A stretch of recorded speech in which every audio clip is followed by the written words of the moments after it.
UFOs shut down our government's defense systems. There is evidence that something caused missiles to malfunction during test launches.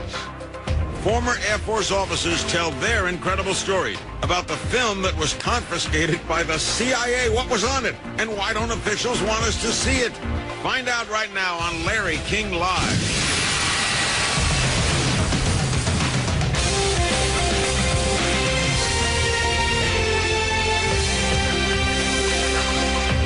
Good evening. We begin with shocking allegations that UFOs have interfered with missiles at U.S. Air Force bases, and aliens are monitoring nuclear warheads and bombs. Our first guests claim UFOs have activated missile systems at 5 Air Force bases in 5 different states. They also claim a cover-up, that the United States government is keeping the information secret. Former Air Force officers and an investigator are here with their stories. Here in Los Angeles is Robert Hastings. He's author of UFOs and Nukes. I have the book right here. The book is available at ufohastings.com. He has been investigating sightings at weapon sites for years. Bob Salas is a former captain, U.S. Air Force Base. At the U.S. Air Force. He was at Malmstrom Air Force Base in 1967, where there were claims a UFO caused missiles to malfunction. He's co-author of Fated Giant. Bob Jamieson is with us, former U.S. Air Force officer. He was at Malmstrom as well in 1967, and he says his superiors told him UFOs caused the malfunctions. And in Peoria, Illinois, is Dr. Bob Jacobs, former First Lieutenant U.S. Air Force, former U.S. Air Force photographic instrumentation officer. A UFO showed up on film that he shot in 1964 at Vandenberg Air Force Base, and that was later confiscated by CIA agents. All of our guests are named Bob. So I'm going to call them by their last names. We'll start with Robert Hastings. How did you get, what's your explanation for UFOs at nuclear weapon sites? I can simply say after 35 years of research that these incidents have taken place. There are hundreds of declassified documents which indicate that UFOs have demonstrated a distinct and ongoing interest in our nuclear weapon sites. I've also interviewed nearly 100 gentlemen who were involved in these incidents at various Air Force bases. This is very widespread.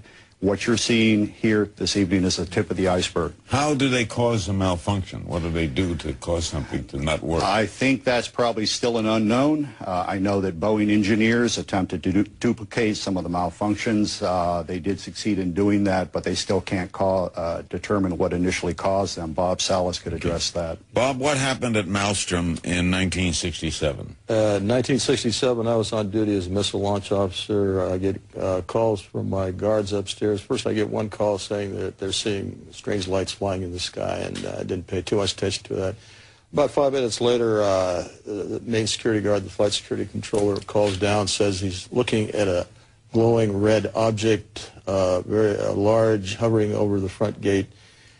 He wants to know what to do. I tell him to secure the facility. We hang up. I go to tell my commanders. So within seconds of that call, my missiles start shutting down. I recall losing all 10 of them. You didn't see the object? I didn't see the object because I was obliged to stay underground in the capsule. By shutting down, we mean what?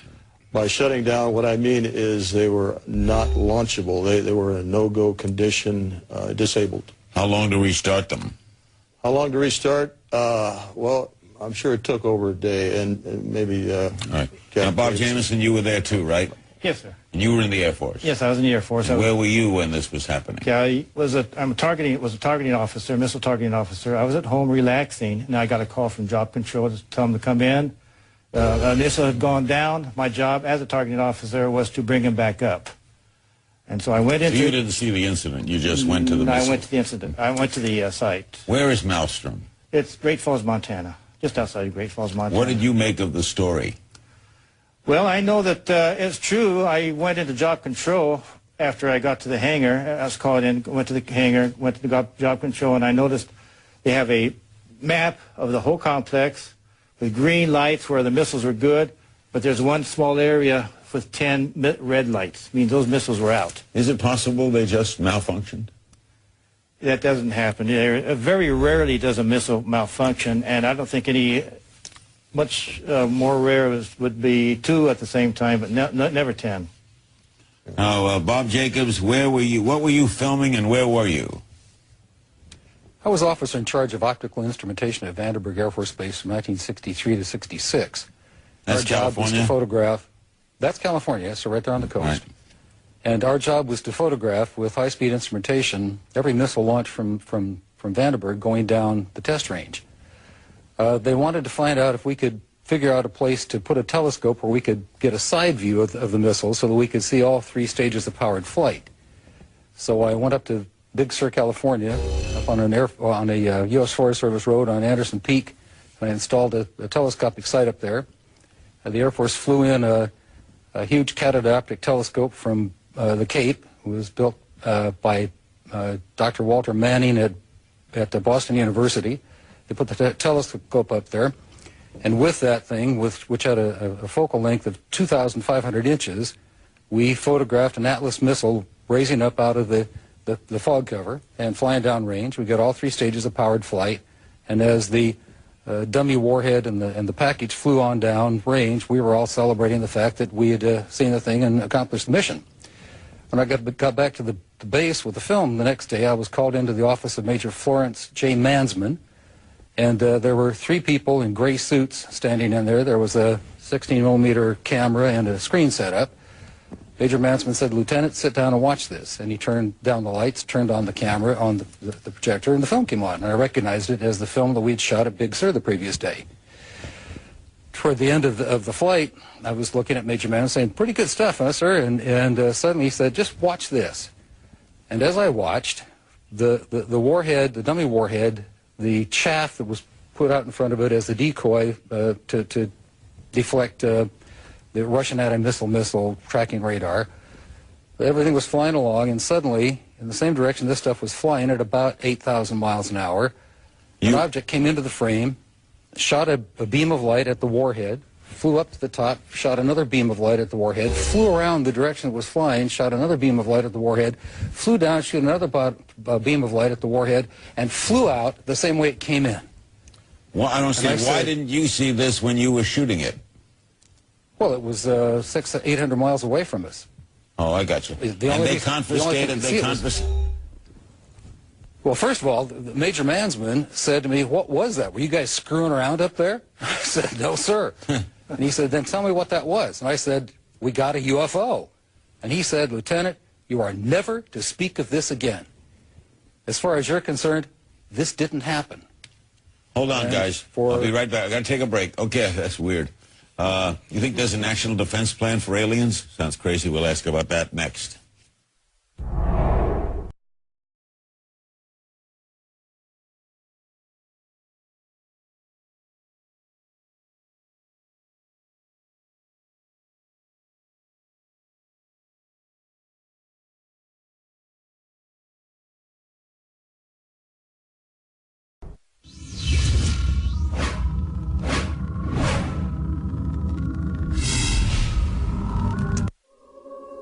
I'm not alone in witnessing something extraordinary. That's the bottom line. Powerful beaming spotlights. Angular in shape, sitting on 3 legs. No type of aircraft that I've ever seen. Rapidly maneuver and quickly disappear. Accelerating to very high speed. Majestic triangle craft. What we were seeing didn't resemble anything known to us. Bob Jameson will make this clear. You were asked to say nothing? I was not asked to say nothing. In fact, no one admonished me, and I did not sign an oath saying that So I can't say. there was no cover-up as far as you were concerned? That's correct. You just... I can tell. I can speak you about saw what you saw. Do you think there's a plan for invasion by aliens? I wouldn't presume to know that. I just simply know that the U.S. government does not obviously appreciate people such as myself and these gentlemen speaking out about this. What we're describing on an ongoing basis, decade after decade, at multiple Air Force bases is just disruption of our nuclear missiles. We have an email from Kyle in Plainville, Massachusetts. Why would UFOs only disable U.S. defense systems and not another country? Is there a lesson to be learned in all this? Or do you think maybe, Bob Salas, they have disabled other countries? They have. I know that there have been events in the Soviet Union where they have interfered there.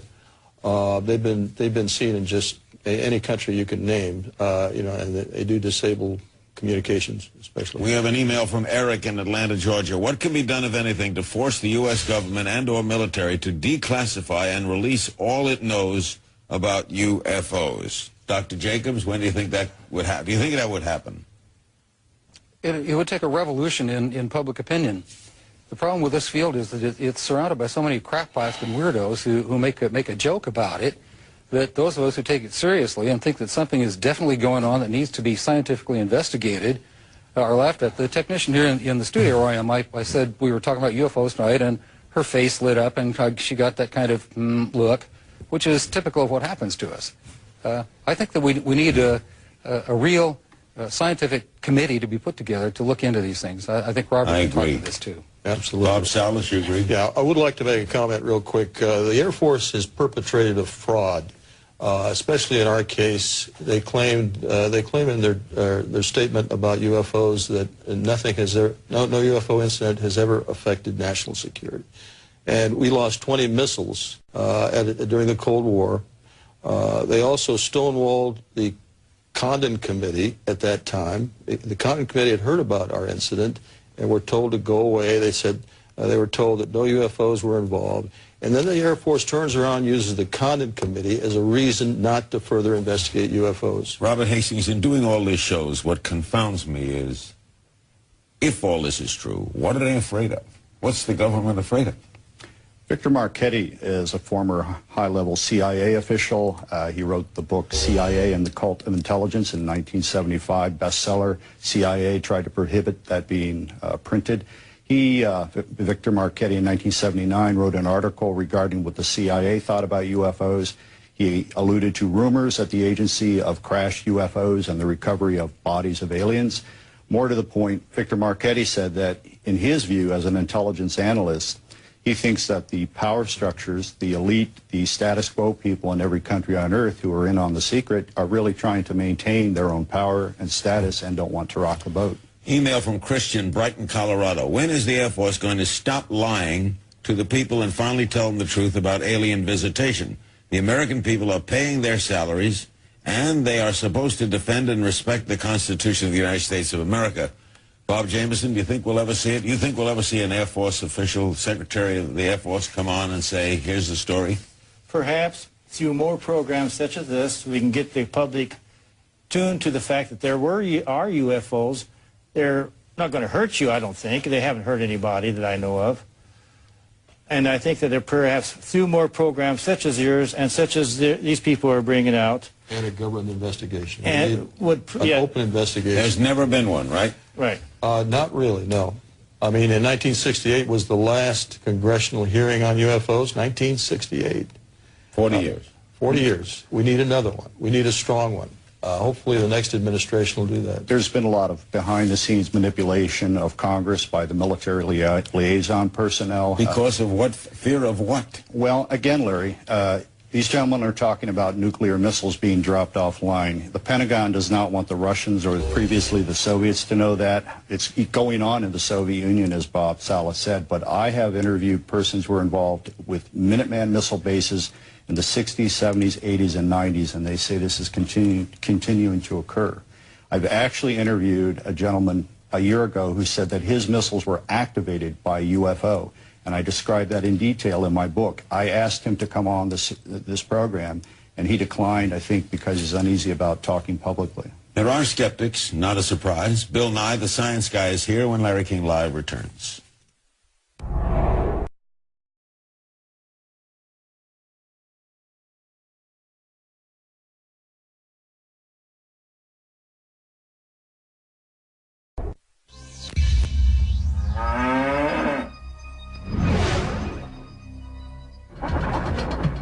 It does not contain any pattern of purpose or of consistency. It's not a weather balloon, nor an aircraft, nor a missile. It is something else. I don't know what they saw in 47, but I'm quite sure it probably was Project Mogul. Nothing we had at the time could fit the description, size, shape. Go to CNN.com/Larry King right now. Take our quick vote. Is the United States government hiding knowledge of UFOs? Let us know what you think. Joining our panel is Bill Nye, the science guy. He's a scientist, engineer, best-selling author, and Emmy-winning television personality. He's, by the way, a member of the Skeptic Society and a fellow with the Committee for Skeptical Inquiry. Now, Bill, assuming that these distinguished gentlemen are not lying, we have 3 former members of the Air Force and Robert Hastings, who's looked into this for a long time. What's your thought?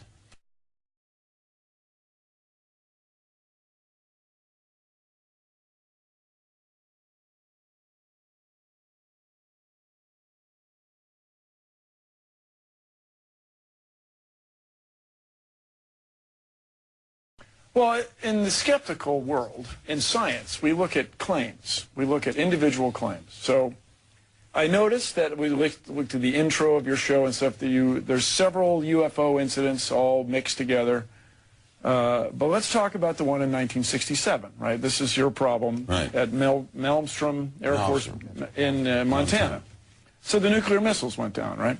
So if you go look at the documents that these guys have offered, if I understand it, as evidence, you look at some, and you don't have to read it, but you see there's something blacked out, okay? Redacted. That's a guy's home address. They don't want you to publish your home address. Here's one with a whole bunch of people's office phone numbers and stuff, and it looks spooky and scary. Well, it looks spooky and scary. But it turns out that that day, or the day before, the power had gone out in some of the chiller units, the air conditioning, okay?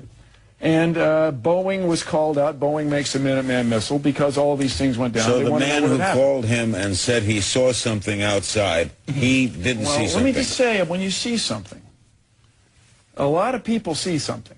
And a lot of people see things that are really they can't identify, but that doesn't mean they were, it's quite a leap. So you're saying it's a coincidence. This guy thought he saw something, and the missiles go out. And then when you talk to people who are there, it's very compelling. And these documents, just while you address this, let him respond. Well, when you respond, address that one of the officers suspected that somebody had been drinking.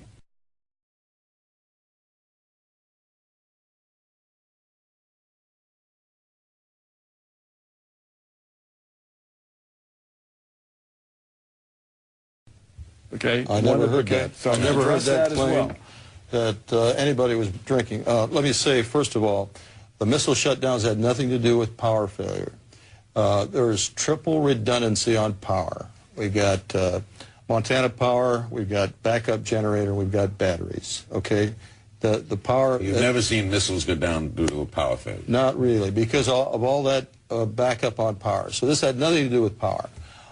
Second point, the flight security guard that reported this was about less than 100 feet away from this object. He was looking at it through his window. It was right outside the front gate, right above the gate. It was glowing red object, pulsing. And that. Okay, did you see it? No, I couldn't leave the capsule. But within seconds after that report, the missile shut down. Now, was that a coincidence? Well, it's hearsay, as we say in It's not hearsay. Well, you're It's saying testimony. that this guy told you. Well, you're not saying, I'm not asking you, you don't think he's lying. No. All right, so the guy did tell him. He did tell him, and he saw something. And The guy saw coincidentally, the missile shut down. Coincidentally. Isn't that a weird coincidence?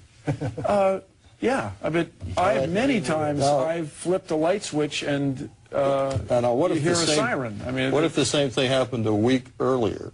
Only this time, 10 missiles go down. A lot of security guards see the UFOs right above the or 5 other missile bases. Okay, so why haven't we? Cases. Is that a coincidence too? I mean, you combine the two. 50s, 60s, 70s, and 80s. There was over 100 people, Bill. Well, in science, it's not evidence. I wish Edgar Mitchell were here, but in any case, it may not be evidence, let's say, but it is certainly 100 people are telling the same story at different Air Force bases over a 40-year period. These guys were entrusted with weapons of destruction by the U.S. government, and there's 100 now who are coming forward and saying UFOs shut down their nuclear weapons. We have mass psychosis among our nuclear.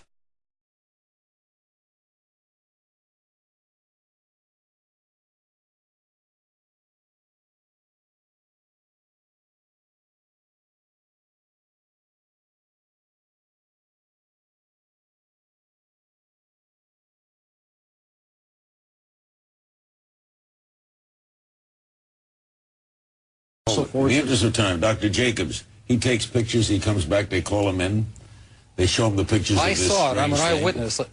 He saw. I'm not talking about. And they confiscated. Yeah. Why? I wouldn't be surprised. Hello? Well, go ahead. Yeah, go ahead. You mind if I speak, Mr. Comedian? Go ahead. I was there. I saw the film with my own eyes. I'm not lying. Why would I? I'm a university professor with a PhD and a lot of years of good, respectful research. So the guys from Ulster may not have seen the UFO, but they saw the results of it. I saw the damn thing on film with my own eyes, so don't call me a liar, and you weren't there. I was. With all due respect, I'm not calling you a liar. It's just quite a step to say there's a film with remarkable images on it that the CIA confiscated. Which I saw and which they did.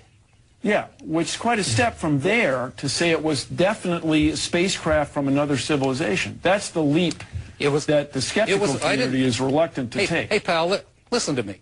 I didn't say it was a spaceship from another civilization. I said it was something in the air that we couldn't identify. Therefore, it was an unidentified flying object. It was shaped like two saucers put together with a golf ball on top, and it fired a beam that we assumed was a plasma beam at a dummy warhead and knocked it out of space. Tell me what happened. Tell me who did that. Tell me in 1964 who had that technology, pal. Not us, and not the Russians, and nobody I know of. So come on, what's your conclusion? What about it? Well, so what's your conclusion? What's your conclusion? What are you saying?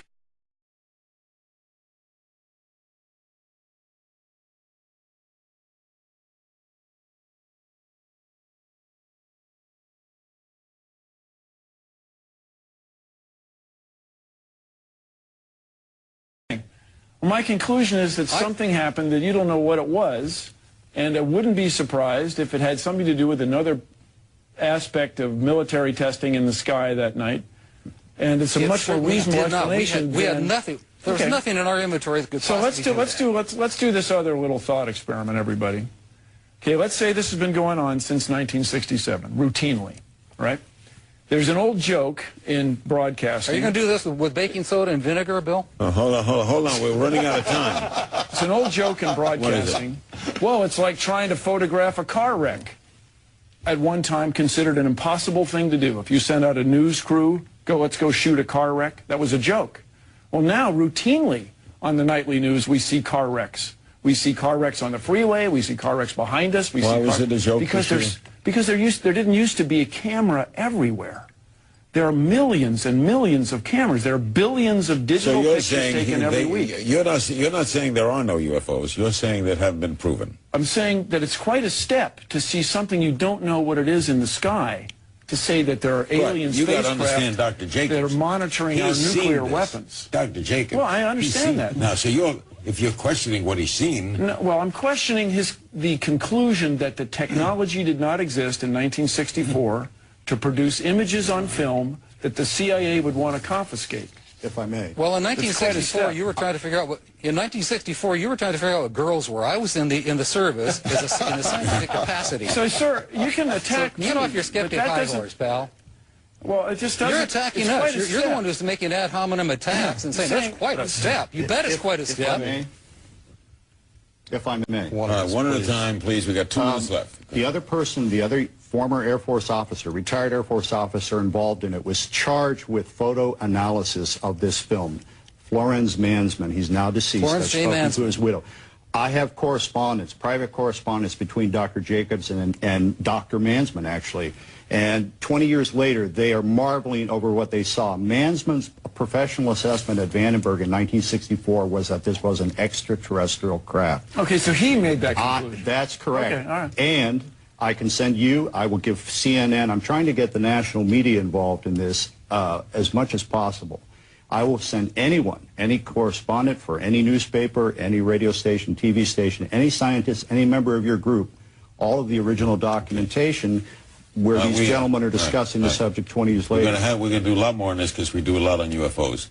We thank you all for coming, and we thank Dr. Jacobs. And when we come back, we're going to really get into it, a double debate.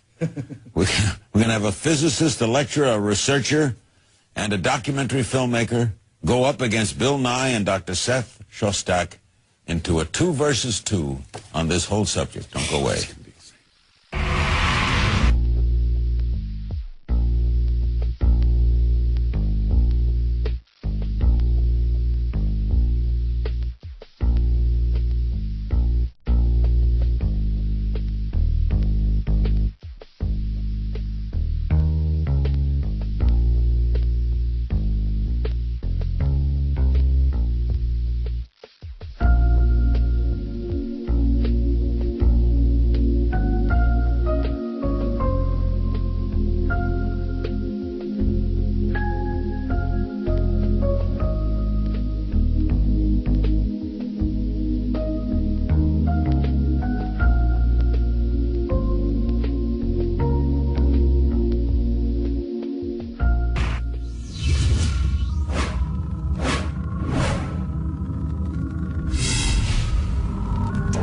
possible that it was from another world? My Air Force training says I can't think that way, okay? I know what I saw, and I get very upset, and I was wondering why they won't find out what it was. Until somebody actually sees it, they have no idea. No idea. A story this big, there's no way it could be kept secret from the public. What do you say to someone like that says that? Well, somebody's kept it pretty secret for quite a while, haven't they? Four distinguished gentlemen will now debate this reasonably. They are here in Los Angeles, Stanton Friedman. He's a physicist, lecturer, and UFO researcher and author of Flying Saucers and Science. James Fox is a documentary filmmaker and UFO researcher, the executive producer of Out of the Blue, and finishing up a new film, the working title Beyond the Blue. Bill Nye, our science guy, remains. And in Boston is Dr. Seth Shostak, the senior astronomer for the SETI Institute. That stands for the Search for Extraterrestrial Intelligence. He's the host of the weekly radio program, Are We Alone? All right, Stanton, it is Bill's contention that, yes, people have sighted things, yes, there are reports, but we don't know there are unidentified flying objects from other planets. Well, you know, I admire Bill's courage. I can't imagine a well-trained scientist who's expert at communicating science to the general masses of people, who has courage enough to go on a national, international television program to talk about something which he hasn't researched, something which he knows nothing about, and pretend he's being a scientist about it. Frankly, I'm sick and tired of the debunkers making their research be proclamations. I mean, Bill showed a document with, you know, names redacted. How about this is a CIA document, it took me 5 years to get, about UFOs, not just names redacted. Right. Are you saying, Stanton, as a physicist, that there are unidentified flying objects that have come from other places? Yes, I'm going beyond that. That's why the book is Flying Saucers and not UFOs. UFOs would be shilly-shally. They'd be unidentified, yeah. Yeah, I'm saying some of these... What are you saying? Some UFOs are intelligently controlled extraterrestrial spacecraft. We're dealing with a cosmic Watergate, meaning a cover-up by the government. Right. And there are no good arguments against those two. And we're dealing with the biggest story of the millennium. Before I have Bill respond, let's have Dr. Shostak respond. Doctor, what do you know or not know? Well, you know, Stanton likes to say those of us who are not doing the UFO research shouldn't opine about them. And I find that not such a convincing argument because, frankly, I don't do black hole research. I'm an astronomer. I don't do black hole research. But I can read a paper about black holes and decide whether it sounds credible or not. Is the guy who did it, is he credible? Was the paper reviewed? Are other scientists convinced? Can I repeat the experiment? There's no reason that Bill Nye nor I can't offer a serious opinion on this subject. So I regret that he said that. Secondly, you're not offering a serious opinion. Oh, don't interrupt, son. Okay. All right. Let's bring in James Fox. Do you know, you're not a scientist, but a filmmaker. Do you know that objects have come from other places, not the Earth? Here's my theory. Okay, we've got two possibilities. Two possibilities. The observed phenomenon, by the way, I've got a little document here that was released through FOIA request. It's from the Air Materiel Command, General Nathan Twining, admitting on the 23rd of September, 1947, that the phenomenon is real and not visionary or fictitious. What do you know? So basically, there's an observed technology for at least 60 years that one can easily establish. The ability to hover without making sound, without disturbing the air, and accelerate from a standpoint to out of sight in the blink of an eye. So either there's an agency within some government in the world that's in possession of that technology and has kept it under wraps for 60 years, and I can definitively say that. The government could be ours. And it's a terrestrial explanation. There's a terrestrial explanation for that technology, or there isn't. Or the government could be ours, too. Or the government could be ours. Which would explain its Which would explain that they've kept this technology under wraps for 60 years or more. Could you unequivocally, Bill, say that there are no objects coming from outer space? Can you say that? Of course not. There are definitely objects coming from outer space. There's 100,000 tons of alien of dust that lands put a sheet out every night, you'll find dust. Aliens. No, I'm very skeptical. You know, as we say in science, the simplest explanation is generally the best one.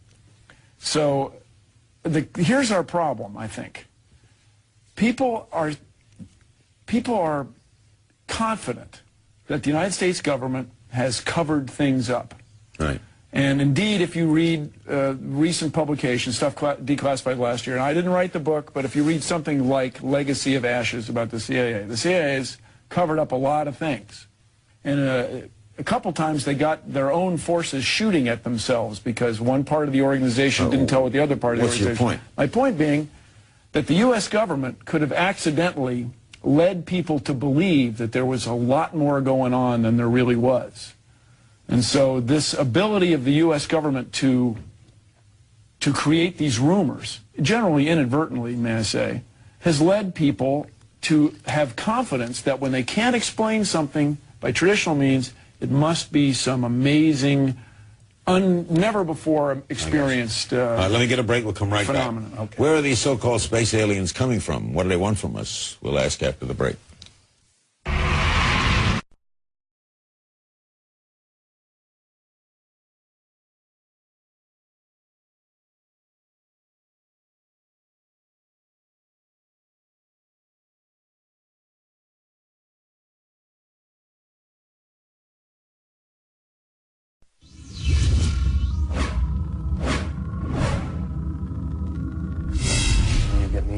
There's still time to participate in our quick vote. Is the United States government hiding knowledge of UFOs?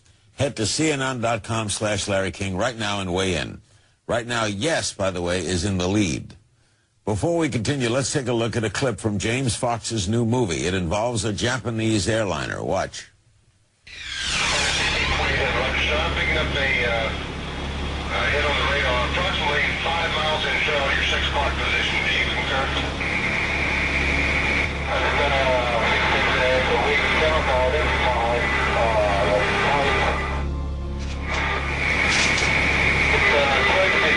The CIA said to all the people there, this event never happened. Who are you going to believe? Your lying eyes or the government? Why is the government covering up, Stanton? Why? In my book, I have a whole chapter on 6 reasons for it. You want to figure out how they work. You worry about the other guy figuring out how they work before you do, because they make wonderful weapons delivery and defense systems. You don't want them to know, you know, they know kind of thing. If a big announcement were to be made, there would be, what? Church attendance would go up, mental hospital admissions would go up, the stock market would go down, but there'd be a big push for an earthling orientation. No government wants that. And fourth, some of the religious extremists. Okay. Do you, Dr. Shostak, believe that? Do you think there'd be a panic? Nope, absolutely not, Larry. Polls have shown since the 1960s that something like 50–60% of Americans believe that we are being visited by saucer-sailing aliens that occasionally abduct you for experiments that are inappropriate on a first date, and nobody's rioting in the streets about that. New York Times announced it tomorrow. I think people would say, well, I knew it all along. Our latest Associated Press poll shows 14% of Americans claim they've seen a UFO, and 34% say they believe in UFOs. Now, James, tell us about, you have eyewitnesses you spoke to in Arizona, right? I've had... Who told you they saw? They saw what? There's a craft, it's a boomerang-shaped craft. It's up to 1 mile across. It flew extremely slowly. 1 mile across? 1 mile across. It flew extremely slowly. People had it fly directly over. We're not talking about an ambiguous light off in the distance. Directly over their house, so low they think they could have hit it with a rock. How many people told you they saw it? There's been over 1,000 people who have come forward. I've talked to at least 150 from all over the state of Arizona. All of them report the same thing. Including the governor of Arizona, who launched an investigation with the Pentagon, local Air Force Base, Luke Air Force Base. And what happened in the investigation? They shrugged their shoulders, so we don't know what that thing was. All right. How do you respond? They're not lying, James. Bill, what do you think? My recollection of this was the Air Force said they had a flight of F-16s that dropped flares that night. And it's a big V. But these people are describing. That was at 10 o'clock, not 8:30. The real thing happened at 8:30. It started in the north and it headed all the way down. So one explanation is people couldn't tell time. One explanation is that something happened in the evening and we have confused the time. Another explanation is there's an alien spacecraft. Okay. So are you open to that possibility? As a skeptic, not in the case of the one in Phoenix, no. Because at the time, in this case, no, look, I don't have the documents in front of me to be in all fairness. You haven't studied the evidence is what it boils down to, Bill. That's where I really disagree with you, Stan. Well, hold on, I've studied the evidence pretty well. I remember very well. Let him say something. Go ahead. When this craft took off and I talked to people across the state of Arizona. They said, had I blinked, I would have missed it. It didn't make any sound. It didn't disturb the air. It didn't make a sonic boom. And it was at least a mile across. And including the governor of Arizona saw this thing. And he's a pilot. And he's a pilot, and he's a former captain in the Air Force. Okay, but on CNN, we had footage of that. No, there's been no footage of it. There's no footage of that. Flare. The 10 o'clock flares. There's been no footage. I'm about to uncover some footage. Let me get a break. Why do we presume that aliens, if they're out there, are so much smarter than we? It's an interesting question. We'll try for an answer. Phone calls, too, after the break.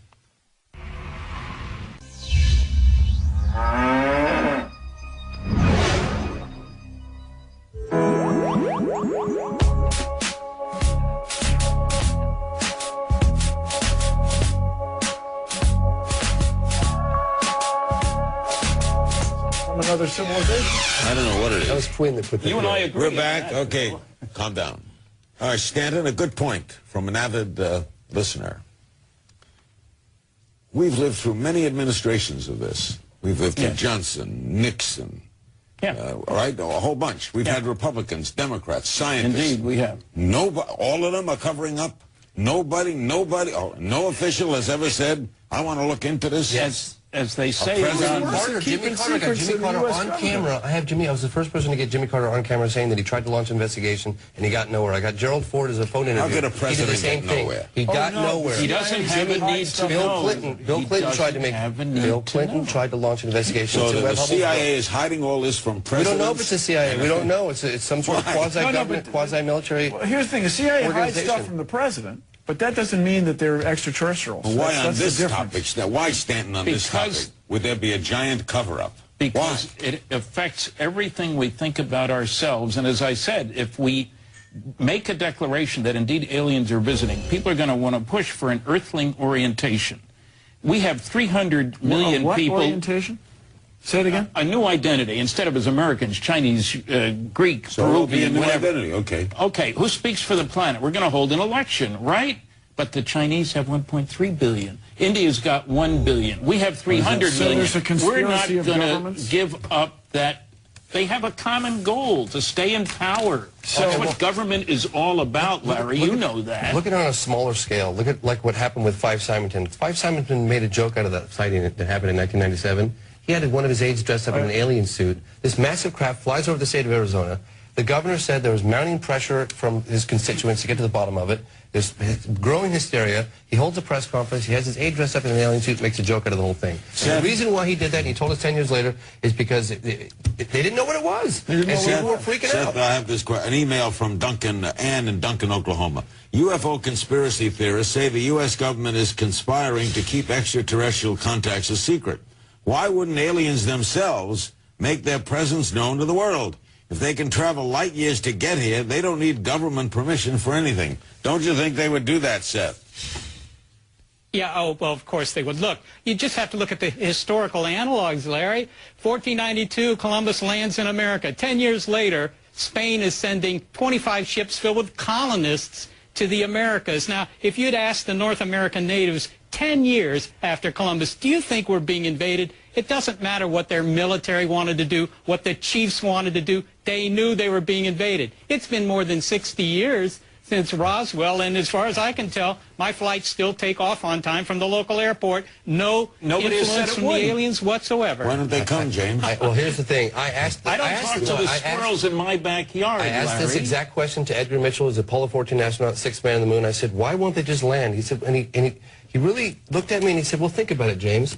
Don't you think they want to, if you went to a distant world, don't you think you'd want to kind of just sit back and observe a little bit? I'm not saying that's the case. Why do they observe Wyoming and not Washington? I'm just asking. They do observe Washington. Washington was buzzed in 1952. It was captured on radar, photographic evidence. See, that's your claim. That's not a claim. So what do you do? What do I do? That's a fact. Okay, what do I do as a civilian when the U.S. Air Force says, well, that was some flight testing we were doing and we covered it up? What do you do when they declassify all these documents? Are they hiding this technology for 60 years? Maybe they are. But if they are hiding this technology, they shouldn't, because someone's in possession of technology that could really be beneficial to all of humanity. Because it's not jet exactly. So why would they? Yeah. I don't know. Maybe they're not. Maybe it is alien visitation. I don't know. I can't prove that. So you know, but I can tell you why the cover up. But you think aliens have visited here? No question about it. It's not. The evidence is so powerful. And I wish that Seth, who, when he attended my lecture, admitted he hadn't read any of the 5 large-scale scientific What do they want? studies. What do they want, the aliens? Do you think? What do they want? I got a whole long list. The bottom line is they're here to quarantine us. Quarantine us? Hey, we're a primitive society whose major activity is tribal warfare. I worked on fusion propulsion systems. Everybody in the neighborhood is going to know about fusion. That's what makes the stars work. Within a short time, we'll be able to take our brand of friendship, which everybody else calls hostility, out there. Remember, this is a planet that killed 50 million of our own kind. So you're saying the aliens are afraid that we will take over their technology? Didn't say you know what? that. This is all speculation right now, guys. Why don't we start talking about the facts? Okay, that's where we disagree, is on the facts. Well, disagrees on the facts. Have you looked at Bloomberg's special report 14, the biggest study ever done? We have government documents basically stating that these things exist. It's like... Well, so you guys, have you been to Wright-Patterson Air Force Base? Of course I have. Yeah. So you can go. If you've been there, Larry, it's cool. All kinds of areas you can't get into, Bill. Everyone always talks about... Yeah. I had a clearance. They don't show you an alien, do they? No, just that when you had... I had security clearance for a while. Okay. What would you do if you saw one of these things? Oh, I would first of all, I would take a picture of it. Okay, then what? A good one. Then what? Then what? Then what? Then I would look at the picture carefully. And then you'd laugh at yourself because no one would believe you. Let me get a break. We'll be right back. Okay, you guys. We'll be right back. Quite a step. It's true. No one will believe you. We'll be right back.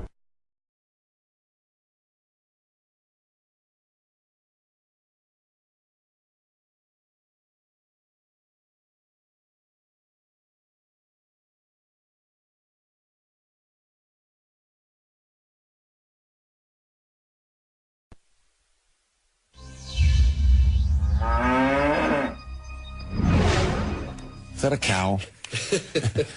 We're back.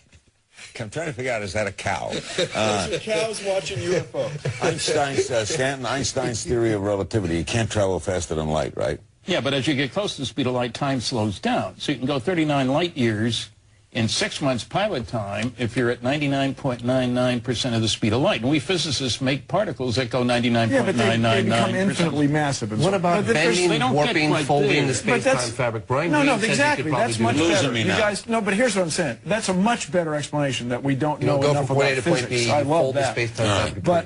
But Stan, you made a point before break that the U.S. Air Force will not let you see everything. I should hope not. I hope the U.S. Air Force has a few things up their sleeve. I had 14 years under security. But that doesn't mean that the stuff that you can't see at, for example, the Wright-Patterson Air Force Museum... Let me get a call in. Is anything New Orleans, hello. Hi there, how you doing? Hi. I would like to know, how often are eyewitnesses given a polygraph to prove that they're telling the truth rather than making up a story just to be on TV? Are they, James? It's happened. Sorry. Are they giving polygraphs? It has happened. Betty Hill passed one on national television. Absolutely. Seth, do you think... If you want to pass a polygraph, can I say one thing about that? Seth, you're a skeptic. You think we'll ever know the whole story? Oh, well, we never know the whole story. Seth? I probably can't hear us. Doggone. Yes. Sorry, I didn't hear my name. Look, I think the whole story, you know what the bottom line is, Larry, is this. Stanton has some insight into alien sociology. He knows what they want. He has failed to convince the scientists of the world. And when he does that, you'll have real investigation into this, and it'll move from the area of fantasy to real science. I'm waiting for that to happen. It's SETI that's the fantasy. He can't convince them. Okay, well, here's the problem. I just got back from meeting with the French CNS. It's the French equivalent of NASA. And France has, I don't know if people know this, but France just released their UFO files, which basically confirms that UFOs are real. And there's They say that. Yes. France has announced okay, that UFOs are real. The head of CNES just released 50 years of UFO files. And I went to interview the guy, Jacques Patnay, just recently, and I said to him, wow, this is an amazing discovery. How are the French, reacting to this? He said, no one's jumping out of windows. By the way, not only is no one jumping out of windows, so it ain't a story. England it did get covered a little bit, not a whole lot, but a little bit. Why not? England, I don't know. England followed suit. There's a lot of things. You guys had a little show about it. England followed suit and released their documents. So I asked him, I said, what would you like to say to the American government? And he said, don't be afraid to tell the people the truth. Exactly. So you see stuff in the sky that you don't know what it is. That doesn't mean that they're aliens. 60 years of technology with no wings, no tail. France announces, Bill, that they're there. Why doesn't that impress you? Okay, what's there mean? 50 years of scientific study. That's what it is. It is. It's been No, you soil guys, sample analysis, photographic when I analysis. was young, you couldn't make an Radar airplane analysis. without a vertical tail. Now you can. Well, that doesn't mean that they're these things have been aliens. seen in our eyes for I'm not saying they're aliens. I'm saying they are disc-shaped Phenomena craft. that There we are don't- yeah, physical okay. phenomena that defy physics as we understand it today, and it can be You're easily a demonstrated physicist. for the Do last they 60 defy years. physics? No, it means we don't know how to duplicate it yet. Oh. That doesn't mean that it's impossible. I didn't say it means, look, I worked on fusion propulsion systems. That's what goes on in the sun. A lot of energy per pound of material. Back in 40 years ago, Larry, Still we doesn't haven't work. built a big system yet because it takes a lot of money and effort. When I was I working think on you're changing nuclear the subject. airplane. Guys, we're out of time. Thanks. All right. Another in our series I of remain programs, skeptical. Searching for an Answer. Go to CNN.com/Larry King for transcripts, ringtones, photo galleries, and more. Don't forget about tonight's vote. Is the United States government hiding knowledge of UFOs? And we've got a UFO commentary from the former Arizona governor. Our latest podcast, Barack Obama.